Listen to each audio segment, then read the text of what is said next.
Hello? Hello, ladies and gentlemen, and welcome back to Inside Movies Galore. I'm your host, David Streggy, and here we have another great episode for you. This time going back in time to 1987 with director Rob Reiner's timeless classic, The Princess Bride. And a synopsis of the story would be, while home sick in bed, a young boy's grandfather reads him the story of a farm boy turned pirate who encounters numerous obstacles, enemies, and allies in his quest to be reunited with his true love. So, Pretty much, yeah. I'm going to go over to Brandon, why don't you tell me whether this was a first-time watch or was it a rewatch for you? Definitely not first time. It seems like over the last couple of months we've hit a lot of that. Are in my small library of films that I have watched over and over again over the years, and this is one of those. The Princess Bride I first watched probably not long after it came out on home video for the first time. And it was quite a fun watch when I did. I had a recording CR for it, and I would watch it over and over again. It was probably my fourth favorite film at the time when it came out, and still to this day, with those things in mind, it was a great experience. I recently picked it up on Criterion, so this is my first time watching it on Criterion, listening to the supplements and reading the stuff with it, and that gives me even more insight. So I felt like it was a fairly good view this time around. Well, and I myself, when I was fairly young, maybe when I was about 8 or 9, my mom used to work at a place called Tesseract Arts and Crafts out in Mequon, and she used to teach fabric painting there, and the people in charge of the place would kind of babysit me while she was working there, and the youngest daughter, who was fairly older to me, but still had like VHS taped things, and so I was able to watch The Princess Bride on one of her many various VHS tapes while I was there, and I was introduced to it there, and it was grainy, and I just loved it at the time. And then later, when I got into books, I read the book, and it follows I think fairly decently with the book. So going over to Katie, why don't you let me know what your first thoughts on this film were? Well, this is a rewatch for me. I didn't see it as a lot of people did as a kid. I think I watched it, I don't know, a few years ago for the first time. It was when we were looking for a movie to show my daughter, and Ryan really likes this one, so he had suggested it, and she was right about the right age to watch it, and we watched it. So overall, I liked the film, but I'm not endeared to it like some people I know in my age group who grew up with it. I think had I seen it as a kid, I would definitely be more endeared to it, but as an adult, it's a fine movie. I think it's full of a lot of fun stuff, and it's really, I can see why it's a cult classic. It just doesn't hit me that way, I think, strictly because of when I saw it. But overall, I like it. Okay. Why don't I go over to you, Dustin, since we had a play-by-play of your view time again. Was this? I had literally never heard of this movie, period, before I think 2011 or so.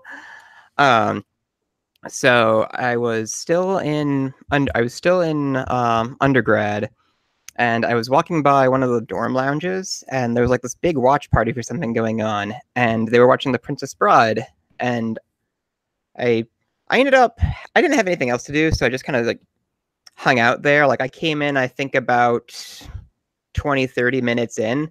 And at the time I was like, what is this? Like I was just kind of confused because of the tone that the movie has. But it was like, oh, okay, well, that was all right. Basically everybody there had like grown up with it and it was like their favorite movie, like growing up. And I had someone explain it to me as the Ninja Turtles movie, like the 90s Ninja Turtles movie, but for girls, was how someone first presented and explained this movie to me in terms of how important it was to a lot of people. And so I was like, oh, okay. And a while later, like I went back and was able to see the whole thing, and it was like, wow, that was pretty good.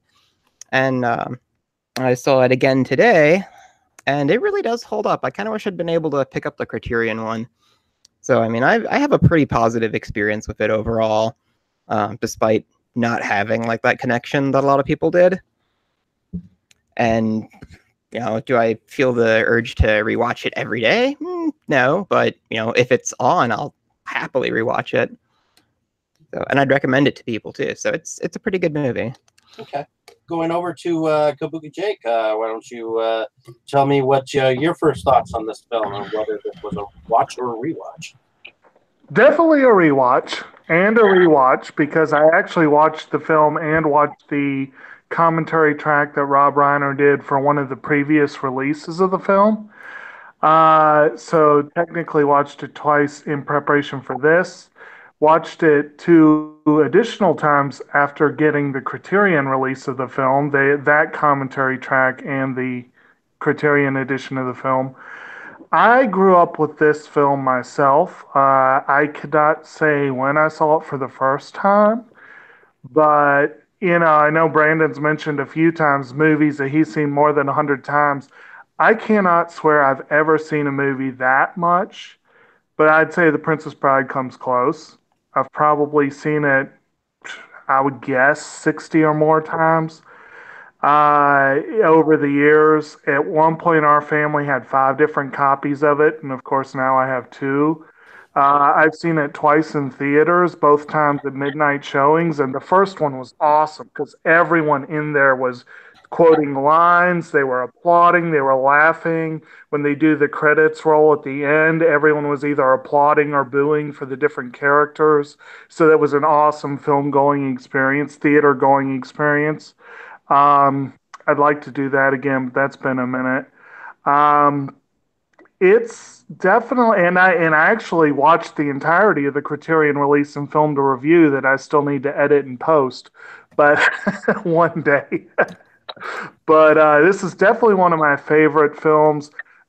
Several years ago, I read an interview with Quentin Tarantino where he talked about what he called hangout films, where you just love the characters so much you want to keep hanging out with them by watching the movie. And I love that concept. And this is definitely on my short list of favorite hangout films. And I have also read the book by William Goldman. It is worth noting that the author of the book is the author of the movie, and we'll definitely, I'm sure, have more to say on that later. But it is a very good book. It's tonally a little different and it's more complex, but it's definitely, they're both excellent in their, yeah. All righty. Going over to Dane, what were your first impressions, and was this a rewatch or a watch? Definitely not my first time seeing it. I've seen the movie a couple different times at different stages of my life. I first saw it when I was a kid. I didn't own it. I think we borrowed it from somebody. And then I saw it maybe around middle school age, I want to say, and I think I read the book at around that same time, which I like the book quite a lot more because I think it is a little bit more tonally consistent and it's not so cheeky, for lack of a better word. And it, well, it did confuse me at the time when I read it because it said it was abridged by William Goldman based on the legend of whatever, which isn't true. He wrote it himself. And William Goldman's primarily a screenwriter and has written novels kind of out of necessity. But anyway, I did like the book quite a lot more, and I felt like it gave me a richer context for the characters and everything, while also preserving the story. I don't recall any major deviations between the two. And obviously, it's his story, it's his vision, so it got translated to the screen. And I did see it, a couple different more times when I was, older and everything.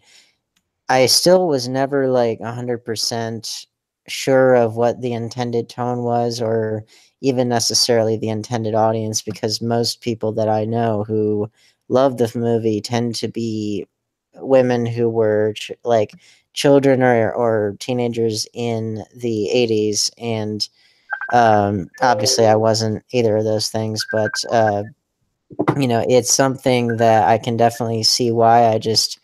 I don't really know where to file it in, because I've seen it in the like I've seen it filed under like romance or adventure, fantasy, children's movie. I've seen it filed in all those different places, comedy, and it's like I guess it could be all those things. It's a little, for me it's a little bit tonally maybe not inconsistent, because I do believe a film can be all different kinds of things. It's just it does feel a little uh not phony, just cheeky, and I'm sure that's part of what people love about it. I do think that the structure of the story, like what the elements of it are, I think that those are able to I think that those are able to sustain a serious adventure story, or whatever. But again, I'm making it sound like I hate the movie, because I really don't. I think it's a good movie. I'm kind of in a similar boat to Katie. It's like it's not like a major favorite of mine, if that makes sense. But I have seen it quite a few times and did see it when I was a kid, so I can't claim that I have only seen it a few times. Okay. Well, the first thing that I think we need to discuss is the plot.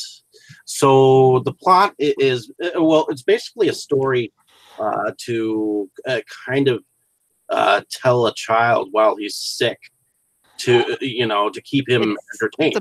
It's a pretty straightforward narrative. I mean, it's sort of like Legend, and that's connected by like a bunch of like disparate scenes. But I think it has a more. It feels almost kind of random in some ways, doesn't it? I wouldn't say random. I'd say it's basically. Well, I was gonna say, to me, it really played out a lot like a theater production would. I think Yeah. that's why it felt a little disjointed. Like I could see it sort of like a play. You're not. Go ahead, Joe. Well, I was going to say there's a very specific reason for that, and you can take that either for or against on your version. But the book was the same way. The book was literally, as Dane sort of said, abridged by William Goldman was how they described it. And in the book and in the movie, the grandfather is quote unquote reading the good parts version. So he's literally going through the dull parts and reading the highlights, which does give it a disjointed feel, but it also does give it that feel of this is a story being read to a child. So that's the structure there. And that if it does seem sometimes inconsistent, that's probably where that comes from.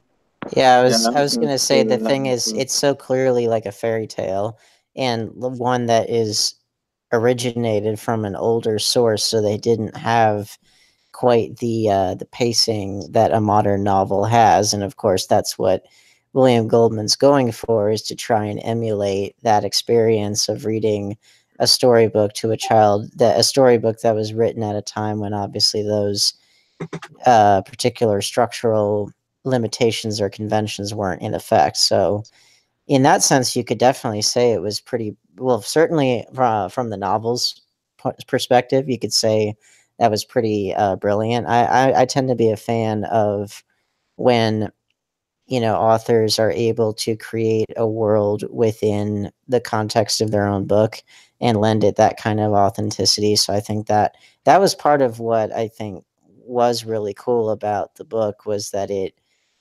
created a much bigger world than even the movie was able to give you, which even the movie was able to give you a pretty big world. It was just, I wasn't quite sure how seriously we were meant to take it. And I think that was something that, I don't know if I think that's part of what people like about it. It did sort of not really hold me. It does kind of hold me back, I guess, from truly loving it, even though, again, I think it is a very good movie. It's just not like a ginormous personal favorite.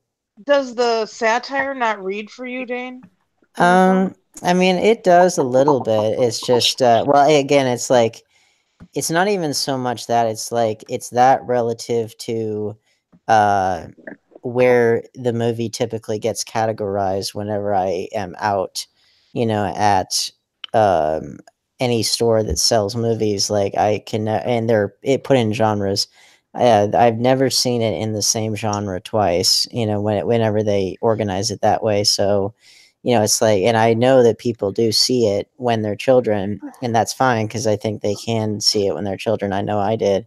But I got into it as like a fairy tale, as a fantasy, and so in that, I don't know. I don't even know if I would use the word satire. I would say, if anything, I think if anything, I don't know. It's not like a full blown parody It either. had kind of like Yeah. a casual, kind of almost irreverent tone. Yeah. So I mean, I can see satirical. Like, I mean, especially with the first. I can't believe I forgot his name. With the first guy, when they're doing like the poison thing, and Yeah. he does all this pretentious stuff about, I'm brilliant. Inconceivable. Yeah. Yeah, they hit you over the head with it pretty hard. So there's a lot of satirical, kind of like sharp humor in this. Yeah, I mean, I don't know. Well, I I guess it's feel just like like. Go ahead. I think it's very satirical, and but it does it in such a way that the movie sort of stands on its own, out being categorized completely as a piece of satire. I think there's enough of it to film for so many people, I think. I think Yeah. that was one of the things I mentioned when I said there was a tonal difference. To me, the book was more satirical. I felt like it was a little darker. It hit a little harder on the film was a little warmer, like well, more fairy tale like to me. That was one of the biggest differences. The only other real differences were that they cut things out because of budgetary reasons. Like, I would have loved to see the Zoo of Death, but they couldn't afford it. So, that was the. It was a But Zoo of Death? yeah, in the book, there's this thing where they have the Pit of Despair. It actually was called the Zoo of Death, and Humperdinck had all these weird, crazy creatures he had captured that you had to fight your way through them to get up through the levels. And so Fezzik and Inigo had to go through the Zoo of Death to get Leslie out. So that was kind of cool, but they couldn't afford it for the movie. That is one. And now that you mentioned, as far as the either satirical or comedic elements of the movie, of which there were many,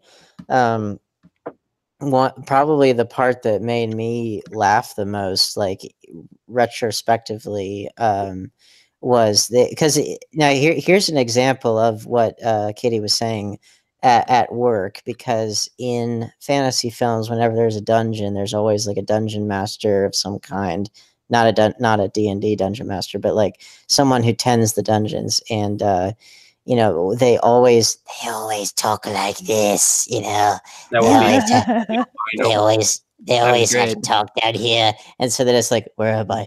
In the pit of despair. Sorry, like that. You're in the pit of despair, man.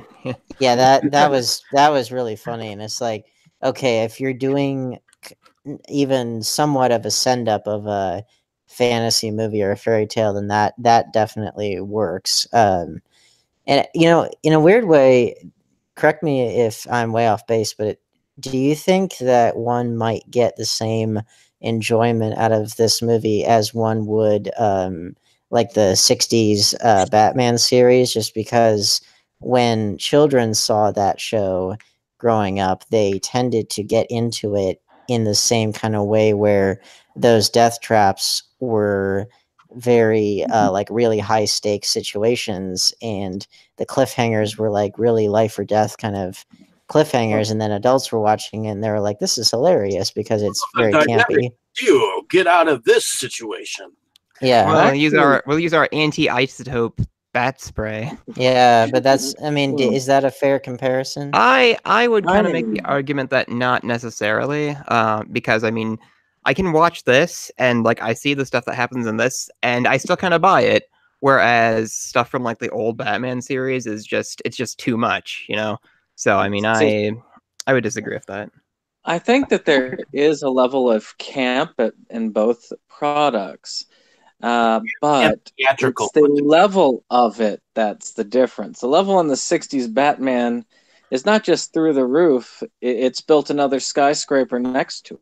Yeah, well, that show is also much more like blatantly comedic too. Yeah, like with this only one, slightly endearing value.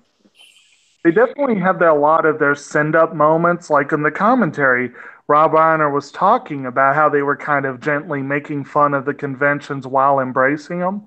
But like some of the stuff that they do, for example, that sword fight between Inigo and Wesley, they worked for months on that and did all the work themselves. And that definitely is a level of dedication that you wouldn't apply if it was all just a joke. You know what I mean? Mhm.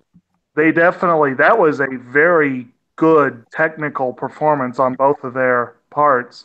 But yeah, there were things like the guy, the dungeon master, the so-called impressive clergyman in the wedding scene, you know, those that were definitely sort of like a joke to the audience, like, haha, you know. Yeah. Marriage. Well, and also let's not forget, obviously, Rob Reiner favorite Billy Crystal in there, which he and whoever the woman playing his wife, you know, they were they were very entertaining, and you know, I like Billy Crystal whenever he's in a Rob Reiner thing, and he's been in quite a few. A couple of their background things that are worth noting, I think. One is that this book is based on a book by William Goldman that he has said in multiple interviews is one of the only two things he ever wrote that was worth a damn. This is the guy who won an Oscar for All the President's Men. He wrote Misery, he wrote Maverick, he wrote A Bridge Too Far, he wrote all this stuff.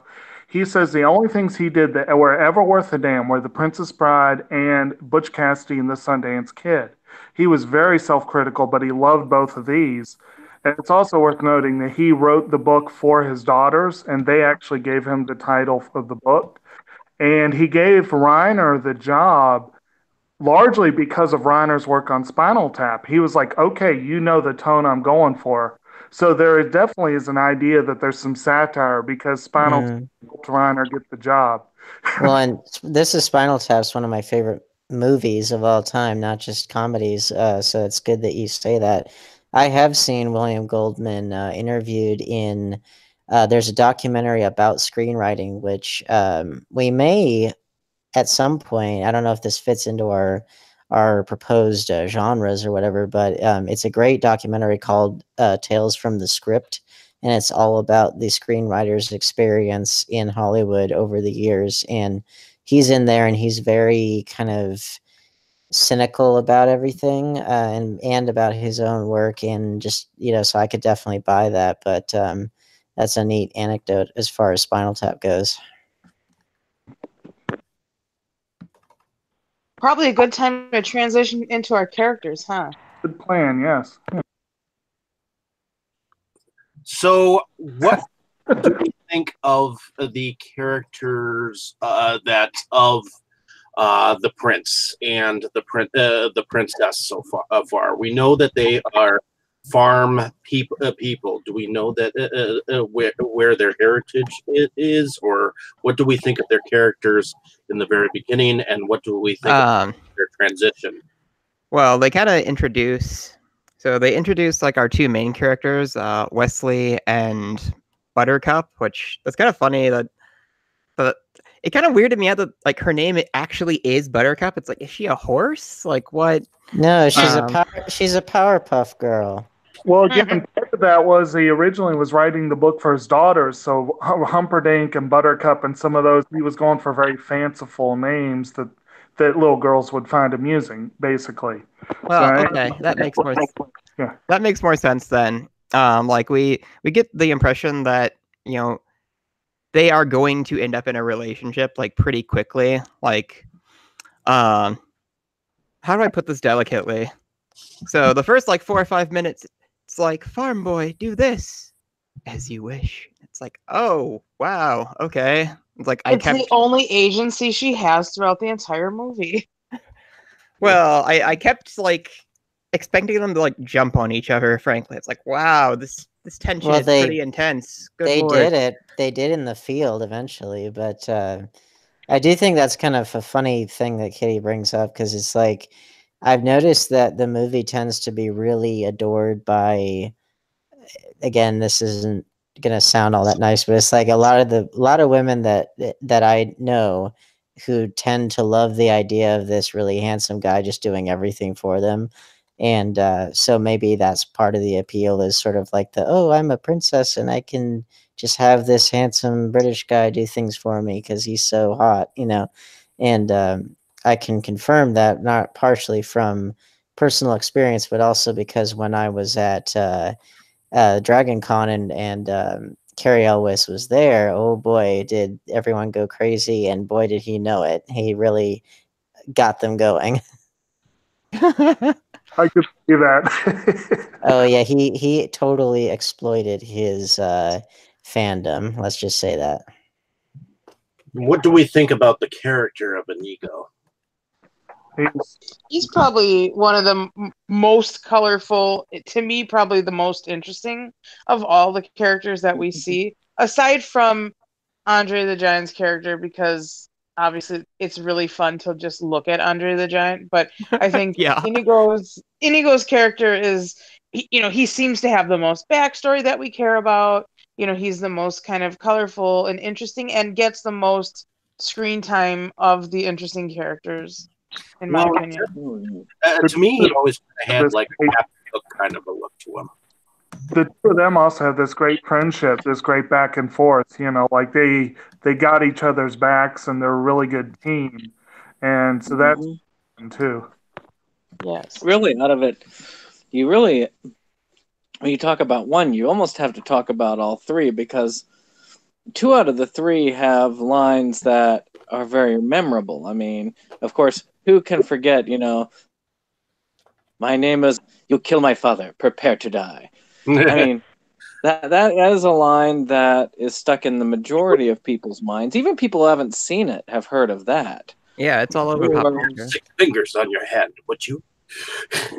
Which that's actually one moment that I think really works on a dramatic level is how that's his mantra. And when he's getting sliced up, and something that most people would stop most people, even though they're flesh wounds, they're not serious injuries, but they're enough to incapacitate a normal person, and yet he keeps going with using that mantra, and it partially annoys our 6-fingered man there, and it gets him off guard, but it also gives him the strength to keep going, and that says a lot about his character and about why he's interesting and admirable. Of course, in the book, they go further and say that he had to, I think he had to ram his hand in to block the blood or something like that, and it was like, ugh. But damn. Yeah, and Mandy Patinkin claims that hardly a day goes by that someone doesn't come up and say that to him. So I could imagine, In the original Gears of War series, like 1, 2, and 3, there were an awful lot of random references to this, like sprinkled throughout. Like one of the achievements was inconceivable, and one of the titles you could unlock in 3 was "My name is Inigo Montoya," and you got that by getting an awful lot of the Nemesis medal. Yeah. Yeah, when we get to the inconceivable moment, I definitely have an anecdote for that one. Oh, Well, I guess So- if we are moving. As far as character, real quick, the one thing that they claim, that both Reiner and Goldman claim, is that they got really lucky with the cast. They claim that, you know, that the people they hired were literally the people born to play those roles. And, you know, if I got to give them that. You got to admit how many giants are there out there in the first place. But the fact that Andre the Giant, he did a great job with the role. But I've heard so many great stories around, you know, what their thoughts on that, and he loved the movie. He loved making the movie. But they claim that like Carrie and Robin Wright were perfectly cast, and it was like, yeah, they really I liked that agree. part of it. Yeah. I Oh, said and he Andre wrote the the book Giant. with Andre and sorry. I was just saying that he wrote the book with Andre the Giant in mind, according to what he had said. nice. Yeah, he actually did in the 70s that he tried to get the movie made and it didn't end up happening. And he couldn't get Andre the Giant, so then he had considered at that time trying to get Arnold Schwarzenegger. Couldn't get Arnold Schwarzenegger. Movie didn't get made, and then when it finally did get made in the 80s, Schwarzenegger was too expensive, and it turned out that Andre the Giant was pretty much in such physical peril that like all he could do was a movie anyway by that point. So, but kind of by default, he became available. Yeah, he like many wrestlers, especially the really tall ones, you know, died too young, and he was I think a certifiable giant, as in he had gigantism, and there's like a famous photo of him holding a beer can, and it looks tiny in his hands. It's interesting because it's like he's immortalized on screen in this film. You know, I mean, it is the film that I know him for, and I'm not sure if I know many others that he might have actually been in beyond this film. But he was definitely a very memorable character for me in this film. So, Yeah, I mean, I actually really liked Wallace Shawn in his role in this as well. For as short a time as he's on screen, he really is charismatic. He steals the scenes that he's in when he is there. And I mean, he's a great actor. I mean, the stuff that he's worked in with Christopher Guest also shows his ability. And we had a teacher, for instance, in high school, sounded exactly like him. And I know that teacher knew that because we all kept trying to get him to say the line, and he wouldn't. He would say the line throughout the time that we had. It's Very interesting guy, the man. He declared himself the unofficial emperor of the world. So, you know, maybe there was a little bit of some parallel between the two. ruling the world sometime. What's interesting is in 1984 he played an uncredited Dagoth in Conan the Destroyer. So it's interesting because that was a film that Arnold Schwarzenegger was in, and Katie was mentioning that Arnold Schwarzenegger was thought of for the role. Well, let's not forget. Let's not forget about Christopher Guest himself as the six-fingered man there, who he's been in a lot of Rob Reiner films like Princess Bride, and he had a little bit part in A Few Good Men, and of course, he was Nigel Tufnell in This Is Spinal Tap. Whenever I see him, I always, in his own films, but yeah, whenever I see Christopher Guest there, I always imagine Nigel Tufnell in my head. See, I never noticed this until today somehow, but it's like Reiner says the guest is like one of his buds, and he casts them a lot because they get along so well. But I wonder if this was fortuitous serendipity or if Reiner actually thought about this in his head. But the fact that he plays the six-fingered man, so he has 11 fingers, after having made a big deal about the amp that goes to 11, I just think that's a hilarious thing. Well, and a guitar player who has to obviously use his fingers very strategically. I kind of wonder if 11 fingers would help or hurt you as a guitar player, but you know, as we all know, this one here, still got the old tagger on it. So he never even played it. Just got, we got to watch that. That's one of my. I can quote almost the whole movie. This is a movie with a lot of really memorable quotes too. Like a lot of the dialogue, it's almost a quote movie. I can see why people have a hard time not quoting the whole thing as it goes through. It's very quotable. And this is one thing that's interesting about, we were talking about Goldman is so self-critical, but his movies are so endlessly quotable. It's like most of them I've only seen once or twice, so I'd have a harder time quoting. But this one I've seen so many times, I know most of it. I've seen Maverick so many times. But his movies are just so quotable. And I just find it interesting that he was so self-critical. So at Well, this, I mean, a lot of the best artists, they tend to be. so at this point, I figure we can talk about our favorite scenes of the film, since we've somewhat talked about the different characters. Brandon, what was your favorite scene? Oh, I have a lot of them, but to me, probably one of my favorite would be the sword fight. I mean, I like the whole trio that he fights, the three challenges, with the sword fight, the wrestling match, and then, of course, the Battle of Wits. But the sword fight has always been my favorite since I was a young child. And to this day, I find it really, really amazing. And then, of course, knowing the work that was done in that scene to make it happen, because they're really doing that. That's just a really impressive feat, and also really amazing to watch. Okay. Going over to Dustin, what is quite possibly what is your favorite scene? It's kind of hard to pick because this movie, again, sort of like Legend, is just like a collection of great scenes. If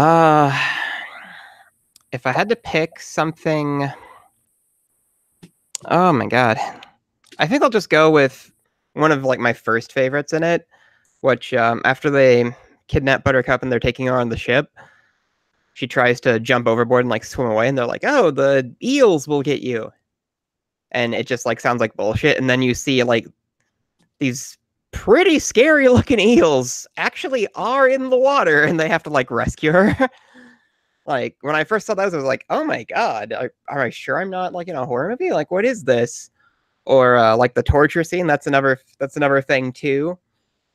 The guy's like, I like to learn about pain. Let's begin. Just like the whole tone of that. Like there's just so much great stuff, and it's really hard to just pick one. What about you, Dane? What was your favorite scene? My favorite scene has always been the rodents of unusual size.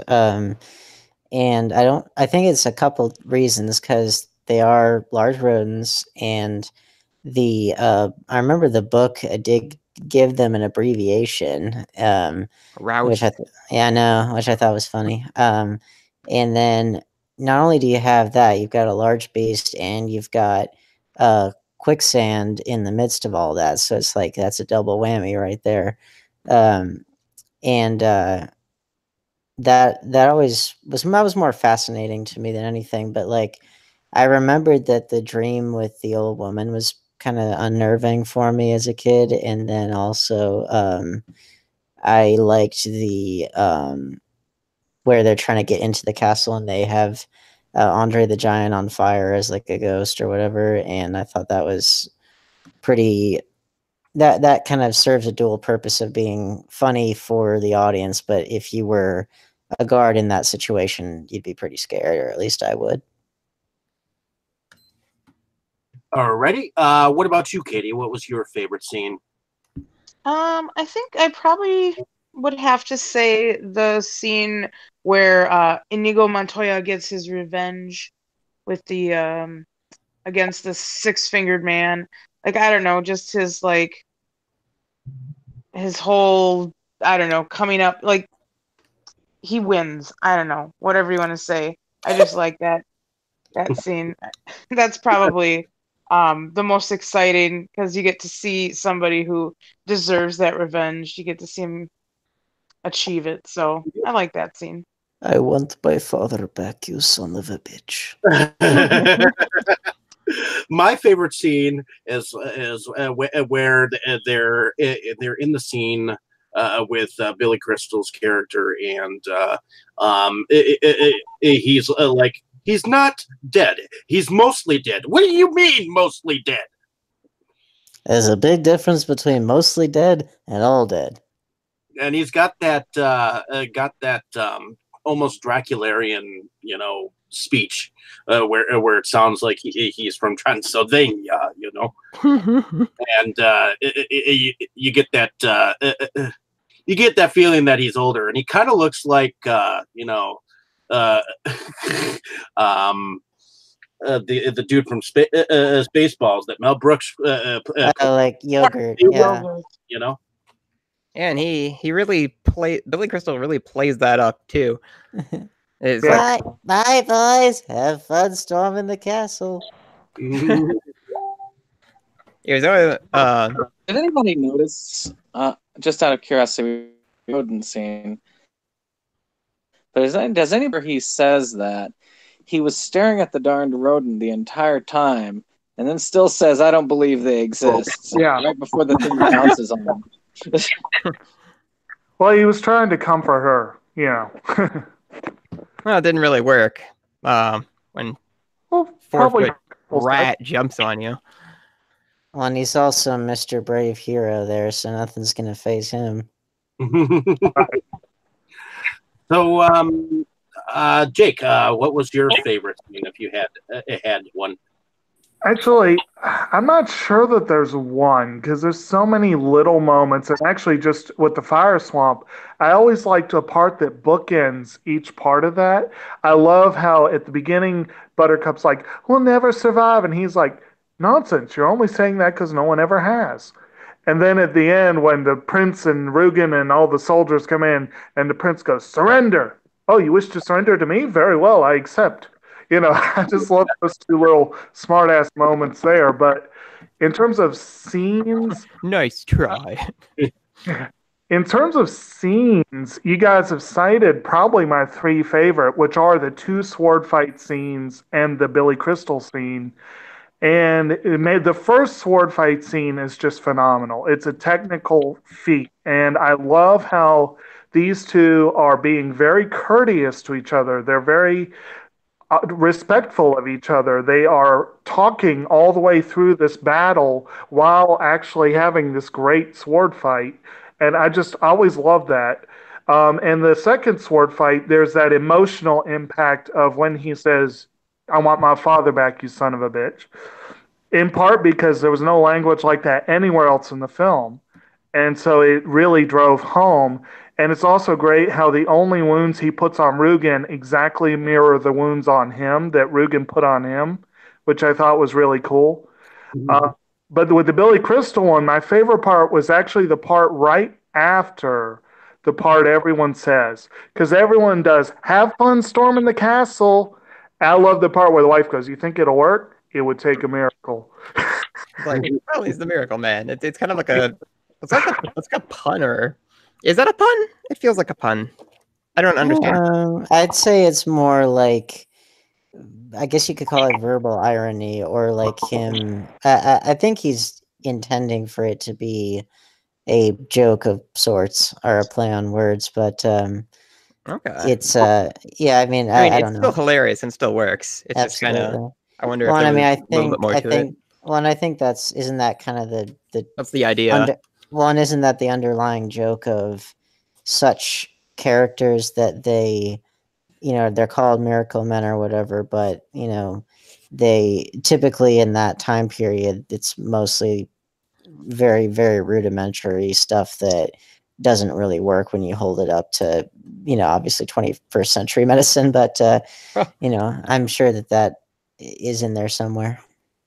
And they do show that he was, he may have been a miracle man, but he was very mercenary and he was very petty. I love how they got him to take the job because wait, I make him better. Humperdinck suffers. That is a noble job. I will take. Sold. Humiliations galore.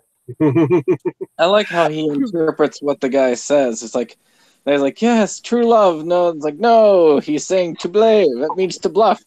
And then she comes out of the out from wherever she is, and she hits. She His wife like yells at him. And it's like you've never been married before, or some shit like that. So. Well, one anecdote that I found amusing was that Mandy Patinkin claimed the only injury he sustained in the entire film was he says he bruised a rib from laughing so much at Billy Crystal.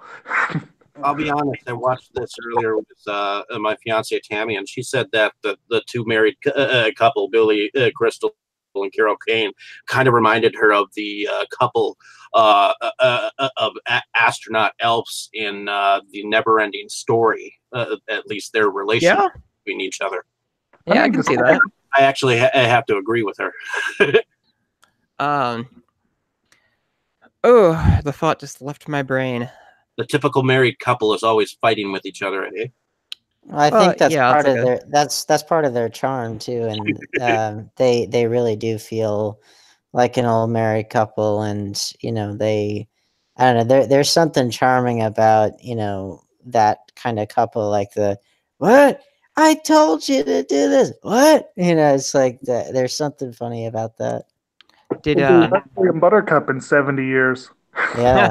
Did anybody touch on like the scene where Wesley actually tricks the guy into drinking the poison? Yeah, that was good. I like the story behind the pirate. Where no, evidently he'd been taken in by the black pirate, and eventually they became friends. And ultimately he just the Dread Pirate Roberts is like a generational title. Exactly. I mean, I like that backstory kind of. I like that too. Like that was pretty clever. Which kind of funny actually on that same level. That it's a generational thing, and then also with a kind of similar adventure story, a little bit less in fantasy, but still. How you had in the Mask of Zorro, you had the title of Zorro was a title and an identity that got passed down, which I thought was kind of cool. So I like sort of character, yeah. So now that we've talked about characters and whatnot, did anyone else have any other characters that they wanted to talk about before we moved on to the special effects? The prince himself, like the one that she was being forced to marry, he was a jerk. Damn. Humperdinck? Well, yeah, like we get him confessing to it. It's like, oh yeah, I was gonna kill her myself anyway, and it's like, oh shit. If he was a good guy, he would probably not be a very good villain. Well, it was just so naked, just to admit it so nakedly in that one scene. I was like, wow, jeez. It's like, I was gonna have her killed on the ship, but I'll just strangle her myself. It'll be fine. It's like in the Great Muppet Caper. Oh, pardon me, but why are you doing this? Why am I doing this? Because I'm a villain. It's pure and simple. Well, that whole interchange between Humperdinck and Rugen about, I'm swamped. Get your wealth. You get rest. Your health is important. That whole interchange is great. But also one of my favorite single lines. Humperdinck does have a great line that shows what a callous dick he is. And that's the part where they're tracking Wesley and Buttercup. And he's like, right after they find Vicini, and he's like, she's alive or was an hour ago. If she's otherwise, when I find her, I will be very put out. Which is like such a callous way to put it. Well, and Chris Sarandon is a very theatrical actor. I mean, you see it when he was in Fright Night as the head vampire. Jerry Dandridge. Yeah. And he was also in another cheesy movie that I think from the 80s as well. He was in a Frankenstein TV movie. Tale of Two Cities. Yeah, I mean, Chris Sarandon, he's definitely got that theatrical bore about him, in a sense, for this particular role. So I thought that it needed mentioning that he was Dandridge in the Fright Night, at least. So, in any case, moving on to special effects. What did we think about the special effects in this film? The effects were pretty good. Like, everything was very convincing.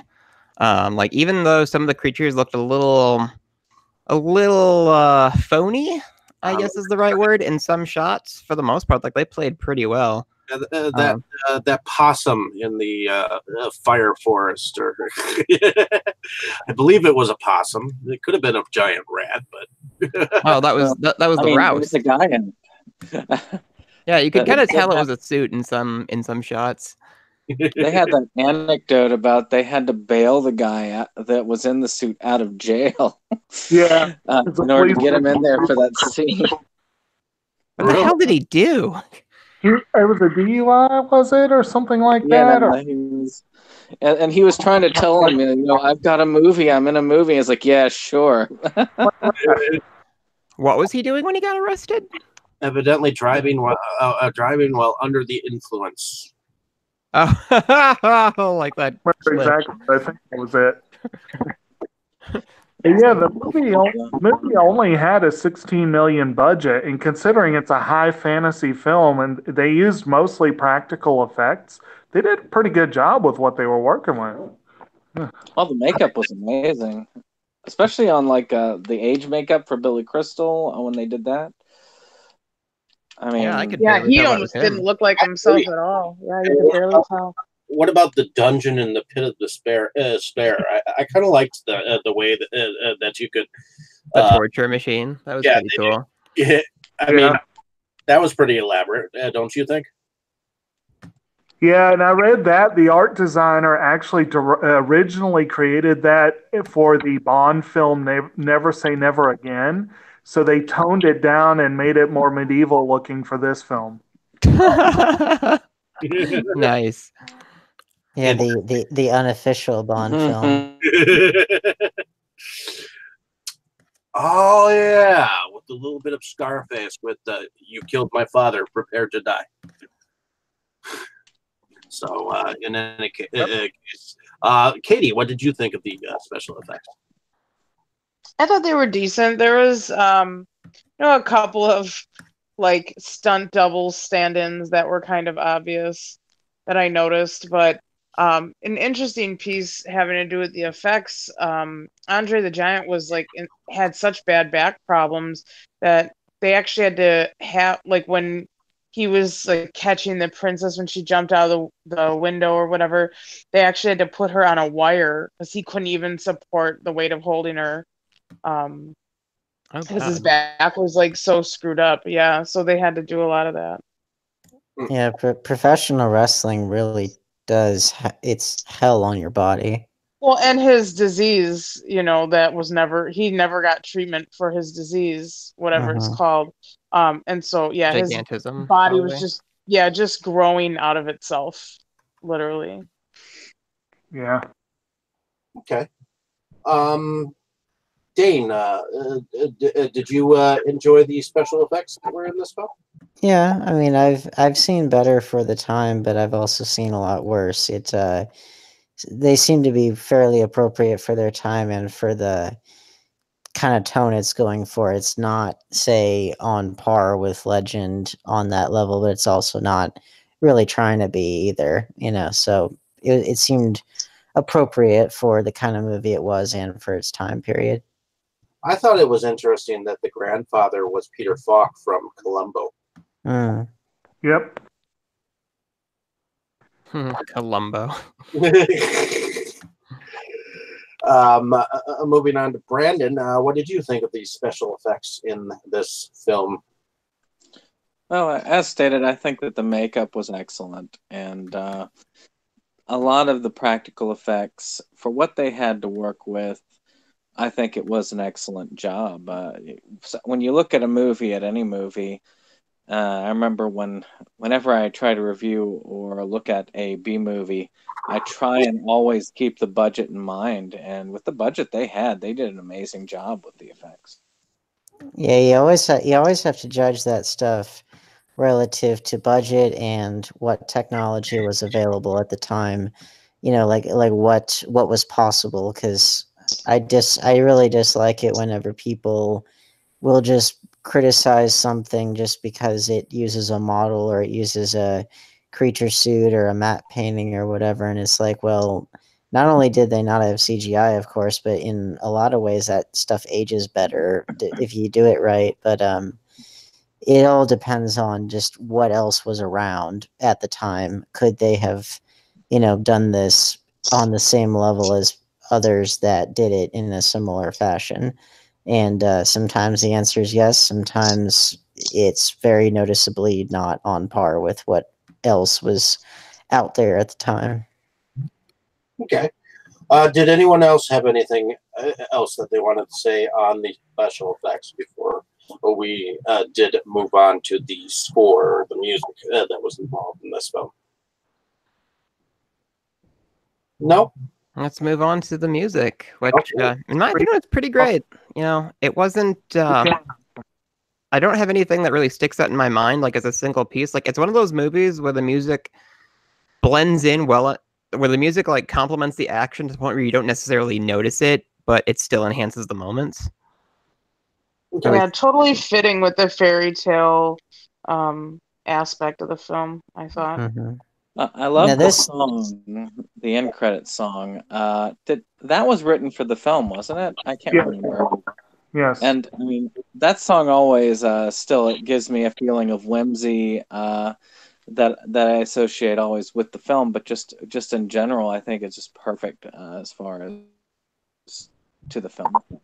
Yeah, that was back in the days when movies had original songs.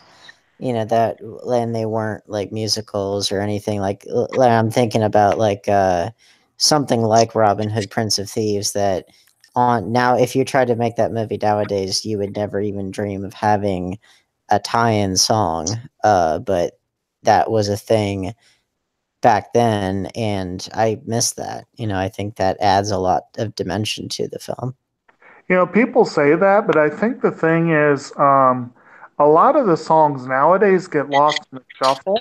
Because there's still a lot of great original music attached to movies, and sometimes they are like this, just a simple end credit song. But I think they got more mainstream radio play back in the day. Mm-hmm.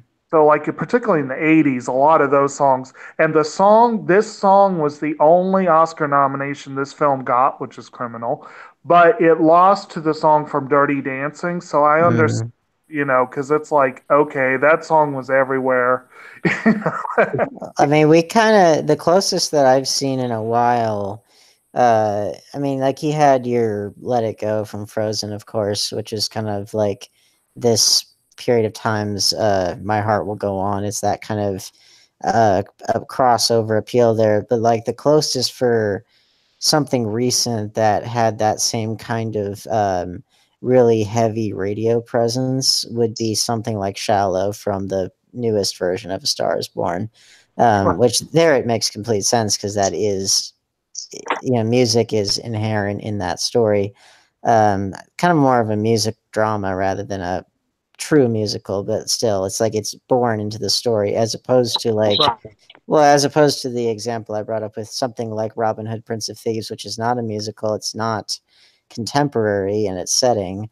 So it's like on paper, especially nowadays, it would have no conceivable reason to have an original song that's meant to be played on the radio attached to it, and yet it did, and it got an Oscar nomination. It's a great song and all that stuff. So, what's the radio? Well, you did have a U2 song at the end of Gangs of New York. That's kind of ballpark. You did, and I think some of the music from Spider-Man Into the Spider-Verse has gotten radio play. So, well, if you want to go earlier on, of course, Don't Want to Miss a Thing from Armageddon. Yeah, Oh, yeah. Great That's song. in the 90s or late 90s. I want to say back to the music real quick. It is worth noting that the music was scored by Mark Knopfler. And this is one of the reasons I think why it's so, for me, so incredibly classic. Because I grew up with Dire Straits. I'm a huge Dire Straits fan. And the way he plays guitar, to me, that speaks to my childhood as much as the movie does. So I definitely, this and Wag the Dog are the two scores I've heard that he did. And I absolutely love them both. And I think he was robbed, never getting any Oscar love for anything. But what anecdotally also he accepted the job by telling Rob Reiner, "I want you to take the hat that you wore in Spinal Tap and put it somewhere in the kid's bedroom. So if you watch that scene, you'll see that hat." But that was the condition Knopfler had for taking the job. And I'm like, that's kind of a fun condition. That's cool. And now, if I recall correctly, Mark Knopfler went on to do the score for the Hotel Transylvania films. Yeah. I think that was Mark Mothersbaugh. Let me see. Oh, sorry. I think you're right. Mark Mothersbaugh. See, I get them confused because it wasn't Mark Mothersbaugh. He was in Devo, I think. Yeah, I get the two of them mixed up. Moving on to additional items of note. One of the people that I think we neglected to mention was Fred Savage, and he was a pivotal young kid at this moment in time, where he was from the Wonder Years. He was in Little Monsters, The Wizard, Boy Meets World. That was important. His brother. Yeah, that's his brother, isn't it? That was? Yeah. Are you sure? I could have swore that was Fred Savage. I was thinking about The Wizard just because he was obviously a big child star, and yet all the kids were there to see the Nintendo games, which is kind of a funny thing because he, in and of himself, at that time, was quite the draw. And yet this year, his two movie roles that I know of were playing himself in Super Troopers 2 and Once Upon a Deadpool. And parroting this movie. Well, and he directed Daddy Day Camp, if I recall. Oh my! Oh. Yeah, I know. Scary. But in any case, did anyone else have anything else or any other? Have any of you guys seen the horror movie Dead Time Stories? Heard of it? No. It's been a long time. Didn't they do a sequel to that? I don't, not that I'm aware of. George Romero. That's like a Romero. You're thinking of like Creepshow and stuff. Anthology. This is Romero anthology piece. Oh my god. So Dead Time Stories is an anthology. It's like a storybook horror anthology. And it uses the same kind of wraparound that this does. Like the dad like wants his kid to like go to bed, so he's like, okay, I'll tell you some stories. and each one is like a horror twist on like a classic fairy tale. Like there's one that's like an original thing. It like involves like a witch in the forest, blah blah blah. But a lot of that first story plays similar to how Wesley and Buttercup's kind of early days, like on the farm, like you get that kind of dynamic from those two characters. And so after each story, like when the kid like doesn't want to go to bed, it becomes almost just like the moments where Grandpa is reading, to whichever savage was in this, and it made me kind of wonder. It's like, did they rip off a little bit of Dead Time Stories, because it is very, very similar. Well, what's the year of Dead Time Stories relative to when the book was written? I think 86. And this was 1987. What about the book? I think it was earlier than that. There was another similar story, and it was a little bit. Okay. It was in the 90s. It was called Magic Island that I remembered, and there was an aunt who told a story to a kid, and he ended up being part of the story.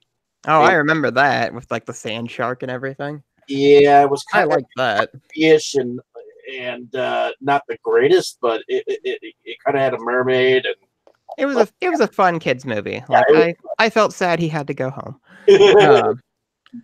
But no, so you guys should. I'm really surprised none of you guys have ever heard of that before. I would check that out. I think we've all heard of it. I confused it with the 2009 George A. Romero Dead Time Stories, which did indeed have 2 volumes. Correct. Yeah, that was a totally different thing. Yeah, sorry, my mind went to that one. So did my mind at first. I kind of forgot that there was a Romero one, honestly. Because I mean, when you watch them, they're aggressively forgettable. I actually thought they were. But yeah, there were a lot. I thought a lot of parallels between like the structure of this and the structure of Dead Time Stories. Because like the whole time I was like, man, I really want to see Dead Time Stories again. So I mean, I would recommend checking that out if you can find it. Audience at home. I have a 50-pack, so I'll probably check it out. Mill Creek originally put Dead Time Stories out on one of those the chilling 50 packs or whatnot, and then. Well, I have the Real Shout Factory one, so I would recommend that. Like it's got like a commentary and like the typical like Shout Factory goodness, and the story behind the movie is about as much fun as the movie, which is something that not everybody can say. So like there's just a super quick thing like they have like original songs in Dead Time Stories too, because they couldn't afford the rights to anything, so they had to. It was basically like, okay, so the print's going out, we need the soundtrack. We couldn't get any of the music we wanted. Okay, we're gonna jump in the booth and then we're gonna record something. And so like the original songs for this movie were written in something like a couple hours and then recorded and just like thrown onto the soundtrack. And they actually sound pretty good. Like they were good enough to get a vinyl release. So, but this movie just really reminded me a lot about that.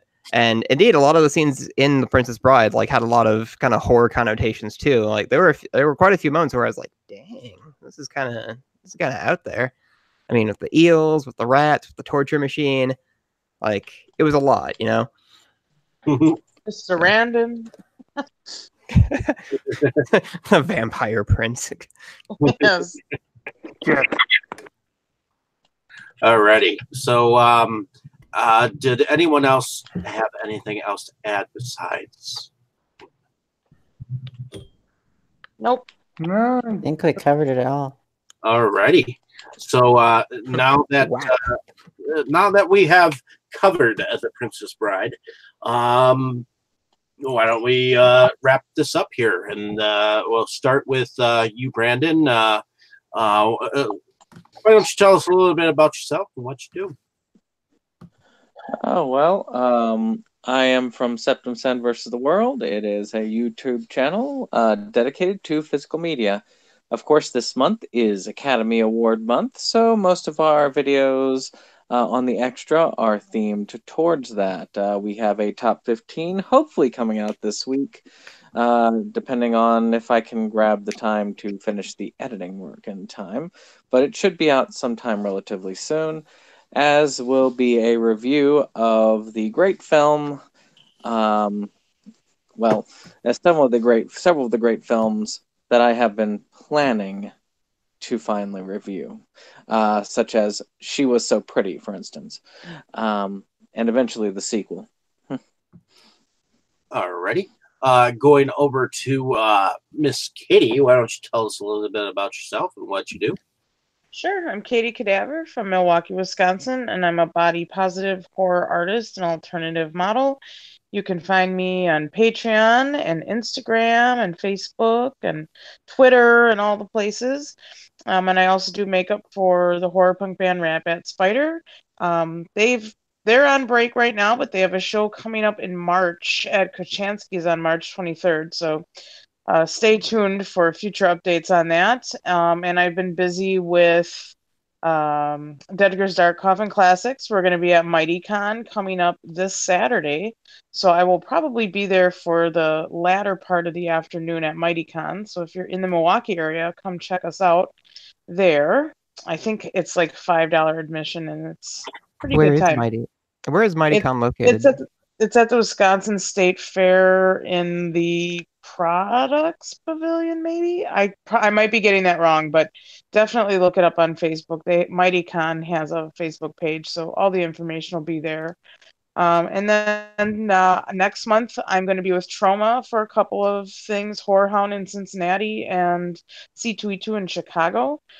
And then my group Grindhouse Tees, we are right now looking for vendors for a show that we're putting together June 1st. So we're going to start collecting some area weird artist vendors who are selling cool things to sell at our thing. So stay tuned.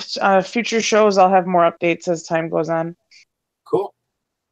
Going over to back to Jake, why don't you tell us a little bit about yourself and what you do? All right, my name's Jake. I frequently guest on Septum Sin versus the World, and we do have fun stuff going on. Like he said, lots of Oscar season stuff, and of course, check out our top 15 lists of the people overdue for a nomination and the people overdue for a win. I've also recently published a video where I run down all the films of the year that I had seen at that point. I've added about 6 since then, but it should be pretty fun. I got definitely a feel for how long editing takes when I did that one. Oh, it sucks so hard. And I also have published a handful of videos on my own channel, Kotobuki Jake. I did some invasives cleanup over the weekend and did 3 very short videos on the channel. So it got updated for the first time in a while. So that's kind of exciting. There you go. Alrighty. Going over to Dane, why don't you tell us a little bit about yourself and what you do?